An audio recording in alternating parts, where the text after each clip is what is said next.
আসলে কি ভালোবাসা মানুষ না শুধু ভালো বন্ধু? অনেক সময় থাকে না, অনেক ভালো বন্ধু হয়ে যায়, বন্ধুত্ব ভালো হয়ে বন্ধুর যায়। সাথে তো হোটেলে একসাথে রাত কাটানো যায় না। কেন যাবে না? বন্ধুদের সাথে, বন্ধুরা না আসলে ভাই বোনের মতো। বন্ধুদের সাথে আড্ডা করা যাবে, গল্প করা যাবে, বেড়াতে যাওয়া যাবে, সেটা একটা অন্যরকম সম্পর্ক। বন্ধুত্ব একটা অন্যরকম সম্পর্ক। তো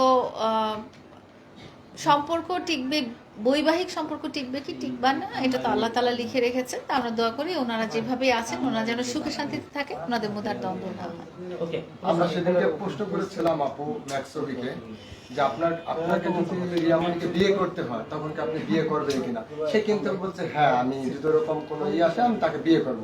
সেই জায়গাটি থেকে আপনি কি বলতে চান? আমি বলবো যে যদি উনি বিয়ে করতেই চান তাহলে তো খুবই ভালো ব্যাপার। হ্যাঁ, কিন্তু অন্যের স্ত্রীকে তো বিয়ে করা যায় না। তো অন্যের স্ত্রী থেকে তাকে আগে বের হয়ে আসতে হবে, তারপরেই বিয়ে করার ব্যাপারটা হবে। এই যে দুদিন আগে শুনলাম আমরা হিরো আলমকে ডিভোর্স দিয়েছে রিয়ামনি, এবং কি আমাদের অফিসে গিয়েও বলেছে, পেপারও দেখিয়েছে। তারপর আবার হঠাৎ শুনি না এটা গোয়া। এটি আসলে ওদের নাটক কিনা? না, আসলে ওনারা খুব ভাই প্লিজ দাঁড়াও, ভাই একটু ভাই আবার প্রশ্নটা আবার করো, এখানে কিন্তু ইম্পর্টেন্ট প্রশ্ন। আচ্ছা, ওনারা আমি লাইভ বলি চলতেছে নাকি? লাইভ চলতেছে। লাইভ চললে সবাই না না লাইভ দিয়ে দাও তো ভাই, আমরা বন্ধ করে দাও, প্রশ্ন লাইভ দিয়ে দাও, করতেছি, এখানে প্রশ্ন করতেছি তো। এটা কোনো কথা?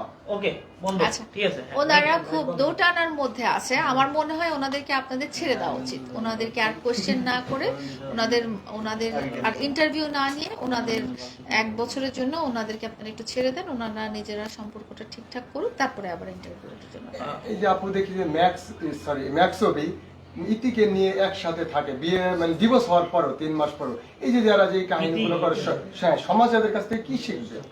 সমাজ আসলে কারো কাছ থেকে শিখার কথা না, আর ওনারাও সমাজের কাছ থেকে শিখার কথা না। শিক্ষা হয় হচ্ছে পরিবার থেকে বা স্কুল কলেজ থেকে। তো ওনারা কোনটা তাদের নৈতিক দায়িত্ব, কোনটা নৈতিক দায়িত্ব না, সেটা আসলে এই স্টেজে যে আমরা তাদেরকে শিখাতেও পারবো না।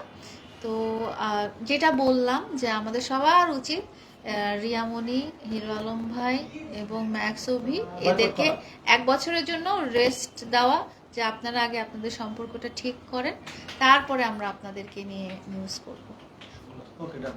এবার আরিফ জব করছে। হ্যাঁ হ্যাঁ জান এখন আপনি জান ভাই, আমাদের কাটিং দিয়ে তো করব ভাই। ভাই লাইভটা কাট দিয়ে দাও।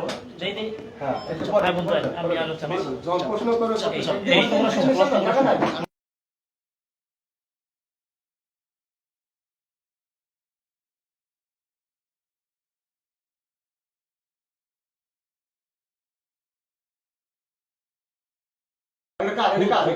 ক্ষুধা লাগছে, কেক খাওয়াবি না? থাক থাক এই সব ভাই কারণ না আমরা সবার কাছে যাই ভাই। কাটতাছে কাট।